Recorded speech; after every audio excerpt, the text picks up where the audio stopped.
दोस्तों, हिंदी पंचांग के अनुसार छठ हर वर्ष कार्तिक मास के शुक्ल पक्ष की षष्ठी यानी छठी तिथि पर मनाया जाता है। ये दीपावली के 6 दिन बाद पड़ता है, जो नहाए खाए की परंपरा से प्रारंभ होता है। ये व्रत करने वाले व्रतधारी 36 घंटे तक निर्जला व्रत रखते हैं, जिसके बाद छठी मैया की आराधना और सूर्य देव को अर्घ्य देने के बाद इस व्रत का समापन किया जाता है। दोस्तों, सबसे पहले हम ये जानते हैं कि ऐसी कौन सी महिलाएं हैं जिन्हें छठ पूजा नहीं करनी चाहिए। लगता है घोर पाप और व्रत टूट जाता है। छठ मैया क्रोधित हो जाती है। दोस्तों, छठ व्रत ऐसी महिलाएं गलती से भी ना रखें, अन्यथा आपकी संतान की मृत्यु हो सकती है, पति पर भारी संकट आ सकते हैं, उल्टा आप पाप के भागीदार बन सकते हैं। ऐसी महिलाएं छठ पूजा से रहे दूर। दोस्तों, कार्तिक मास की सृष्टि को छठ मनाई जाती है। छठे दिन पूजी जाने वाली सृष्टि को बिहार में आसान भाषा में छठी मैया कहकर पुकारते हैं। यह त्योहार अपितु महाराष्ट्र, झारखंड, उत्तर प्रदेश तथा पश्चिम बंगाल में भी मनाया जाता है। मान्यता है कि छठ पूजी जाने वाली ये माता सूर्य भगवान की बहन है, इसीलिए लोग सूर्य को अर्घ्य देकर छठ मैया को प्रसन्न करते हैं। वहीं पुराणों में मां दुर्गा के छठे रूप कात्यायनी देवी को भी छठ माता का ही रूप समझा जाता है। छठ मैया को संतान देने वाली माता के नाम से भी जाना जाता है। मान्यता है कि ये पर्व संतान के लिए मनाया जाता है। खासकर वो जोड़े जिन्हें संतान की प्राप्ति नहीं हुई है, तो वो छठ का व्रत रखते हैं। वही सभी अपने बच्चों की सुख शांति के लिए मनाते हैं। परंतु क्या आप जानते हैं, कुछ ऐसी महिलाएं भी हैं जिन्हें छठ पूजा का व्रत गलती से भी नहीं रखना चाहिए। ये सबसे बड़ा घोर पाप समझा जाता है। महिलाएं ऐसी गलती कभी ना करें, तो चलिए जानते हैं। देखिए, सबसे पहले अपनी राशि कमेंट बॉक्स में जरूर डाल दीजिएगा। अगर आपकी राशि के अनुसार हमारे पास कोई उपाय होगा, तो वह आकर हम आपके कमेंट के रिप्लाई में बता देंगे। और हां, एक लाइक जरूर करें। जय हो छठी मैया की। दोस्तों, शास्त्रों के अनुसार जो लोग अधूरी शादी करते हैं, वो शास्त्र का अपमान करते हैं। अधूरी शादी जैसे कि कोर्ट मैरिज और शादी के बिना ही संतान की उत्पत्ति कर देना सबसे बड़ा पाप है।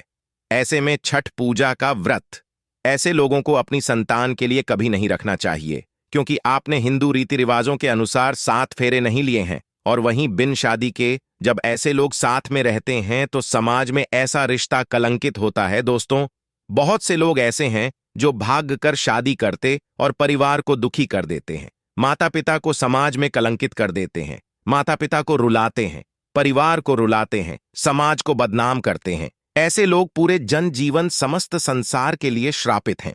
देखिए, परिवार को रुलाकर हमेशा रिश्ते अनर्थ ही होते हैं, रिश्ते जुड़ते नहीं हैं।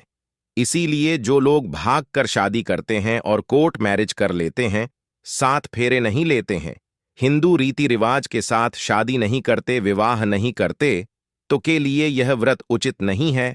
7 फेरे का मतलब होता है आपने अग्निदेव का आशीर्वाद लिया, 33 कोटि देवी देवता का आशीर्वाद लिया, माँ बाप का आशीर्वाद लिया, परिवार का आशीर्वाद लिया, समाज को सम्मान दिया। मतलब अब आप पूज्य योग्य हैं, आप भगवान की सेवा कर सकते हैं।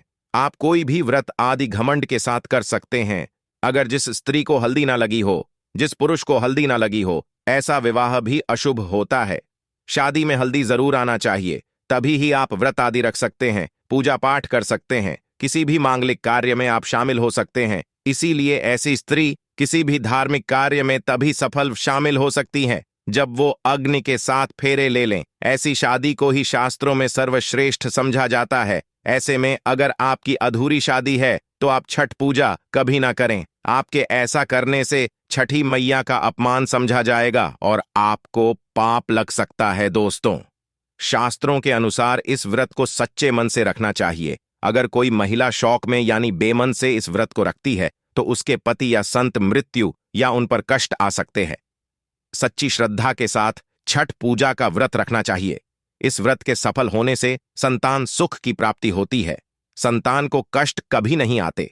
छठी मैया करती है रक्षा, घर परिवार होता है खुशहाल। जो लोग छठ पूजा करते हैं, तो छठी मैया उनके इर्द गिर्द, उनके घर के आसपास सदैव घूमती रहती है, उनकी रक्षा करती है, उनकी संतानों की रक्षा करती है। जो बांझ महिलाएं हैं उन्हें संतान सुख की प्राप्ति देती है, परंतु सच्चे हृदय ही माता को पुकारा। दोस्तों, छठ पूजा करने से सैकड़ों युगों के फल की प्राप्ति होती है। परिवार में सुख, समृद्धि, धन की प्राप्ति होती है। छठी मैया की पूजा से सभी मनोकामनाएं होती हैं पूरी। वहीं कुम्हारी, कन्याएं और पुरुष भी छठ पूजा कर सकते हैं। छठ पूजा का फल कई लाख गुना प्राप्त होता है। इससे व्यक्ति के सभी पाप खत्म हो जाते हैं और सुख समृद्धि की प्राप्ति होती है। छठ पूजा का व्रत पूरा करने से स्वयं छठी मैया आपके पूरे घर की करती है। दोस्तों, अब ये भी जान लेते हैं कि छठ मैया को ऐसी कौन सी 3 चीजें हैं जो नहीं चढ़ानी चाहिए, भयंकर पाप लगता है। दोस्तों, नंबर 1, सूर्य भगवान को अर्घ्य देने के लिए तांबे का लौटा ही उपाय करें, परंतु भूलकर भी चांदी, स्टील, शीशा और प्लास्टिक के बर्तन से अर्घ्य नहीं देना चाहिए, इससे व्रत टूट सकता है। दोस्तों, नंबर 2, व्रत के दौरान घर में कभी भी मांसाहार ना बनाएं और ना ही परिवार में किसी को खाने दें। जो लोग इस दिन लहसुन, प्याज का खाना बनाते हैं और खाते हैं तो छठी मैया उल्टा बर्बाद कर देती है, श्राप दे देती है। इस दिन छठी मैया को भोग लगता है, तो घर में अगर आपके परिवार में किसी ने व्रत रखा है तो आप भी लहसुन, प्याज का इस्तेमाल ना करें। आप किसी और दिन को खा सकते हैं, परंतु मांस, मदिरा, लहसुन, प्याज आदि ना खाएं। मान लीजिए छठ व्रत आपकी बहन ने रखा है और आप दूर भी रहते हैं, तब भी आप लहसुन, प्याज ना खाएं, नहीं तो उनका व्रत टूट सकता है। साथ ही साथ व्रत के दौरान घर में मदिरा आदि या धूम्रपान भी नहीं करना चाहिए। दोस्तों, 3, छठी मैया का प्रसाद बहुत ही शुद्धता के साथ बनाया जाता है। उनका प्रसाद हमेशा ऐसे चूल्हे पर बनाए जिसे ताजी लेपा गया हो।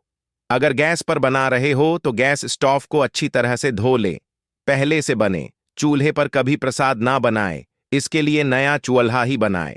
दोस्तों, नंबर 4, सूर्य को अर्घ्य देने से पहले कभी भी भोजन ग्रहण ना करें, घोर पाप लगेगा। व्रतधारी लोगों को पहले और दूसरे दिन सूर्य को जल देने के बाद ही भोजन करना चाहिए। नंबर 5, छठी मैया से मांगी मन्नत अगर पूरी जाए तो आपको अपनी मन्नत का पूरा होने की विशेष पूजा जरूर करनी चाहिए, अन्यथा मैया के प्रकोप का सामना करना पड़ सकता है। नंबर 6, छठ का व्रत करने वालों को जमीन पर 4 दिन तक सोना चाहिए। छठ पूजा वाले कमरे में ही अपना आसन लगाना चाहिए। ऐसे में आपको छठ मैया का ध्यान करते रहना चाहिए। इससे मां आपके व्रत को संपूर्ण करती है और कोई भी विघ्न बाधा नहीं आती है। नंबर 7, जिस जगह पर प्रसाद बन रहा हो वहां साधारण भोजन भी नहीं बनाना चाहिए, साथ ही उस स्थान पर खाना भी वर्जित है। दोस्तों, नंबर 8, प्रसाद बनाते हुए नमक का हाथ भी किसी पूजा की वस्तु या प्रसाद से नहीं छूना चाहिए। दोस्तों, नंबर 9, पूजा के दौरान अपनी वाणी को बुरी बातों से थोड़ा दूर रखें। जुबान पर गंदे विचार भी नहीं लाना चाहिए। छठी मैया का आशीर्वाद पाने के लिए मन में गंदे विचार नहीं लाने चाहिए। नंबर 10, घर में पूजा के दौरान झूठे बर्तन और गंदे कपड़ों का ढेर बिल्कुल नहीं होना चाहिए। इससे छठी मैया क्रोधित हो जाती है और व्रत टूट जाता है। छठी मैया को साफ सफाई बहुत पसंद है। व्रत के दौरान अपने घर को साफ सुथरा रखें और गंगा जल से छिड़काव जरूर कर लें। इससे पूरा घर पवित्र हो जाता है और छठी मैया का आशीर्वाद प्राप्त हो जाता है। दोस्तों, आज हम आपको छठी मैया की कृपा पाने के लिए एक ऐसा उपाय बताएंगे जिससे आप सबसे जल्दी करोड़पति हो जाएंगे। मैं छठी मैया की सौगंध खाता हूं, अगर आपने यह उपाय कर लिया तो आपको दुनिया की कोई भी महाशक्ति, कोई भी व्यक्ति करोड़पति होने से, धनी से धन, ऐश्वर्य, प्रगति, सौभाग्यशाली, उत्तम जीवन साथी, धन संपदा, सकारात्मक ऊर्जा प्राप्त करने से कोई नहीं रोक पाएगा। यह उपाय आप कॉपी पेन पर लिख कर रख लें, आपके बहुत काम आएगा। हम उपाय बताने वाले हैं। उपाय को ध्यान से सुना, आपकी कायाकल्प हो जाएगी। यह उपाय छठ पूजा वाले दिन ही करना है। आइए जानते हैं। देखिए, 1 का पैकेट ले लें, पिसा हुआ या ढेली वाला ले सकते हैं, और एक पानी की बोतल और 51 रुपए की दक्षिणा तथा 100 ग्राम की सरसों के तेल की बोतल और 50 ग्राम सूखी लाल मिर्चें, 500 ग्राम चावल और 500 ग्राम उड़द की काली दाल और 5 रुपए के बताशे। ये सभी 8 सामग्री एकत्रित कर लें, किसी कपड़े में बांध लें या थैली में ले लें। सभी सामग्री को मिक्स मत करना, अलग अलग पैकेट में एक ही थैली में डाल लें। अब यह सामग्री किसी गरीब व्यक्ति को दान में दे देना खाता हूं। आपका भाग्य बदल जाएगा। अगर आप व्यापारी हैं तो आपका व्यापार 100 गुना बढ़कर चलेगा। अगर आप स्टूडेंट हैं तो आपका मन पढ़ाई में खूब लगेगा।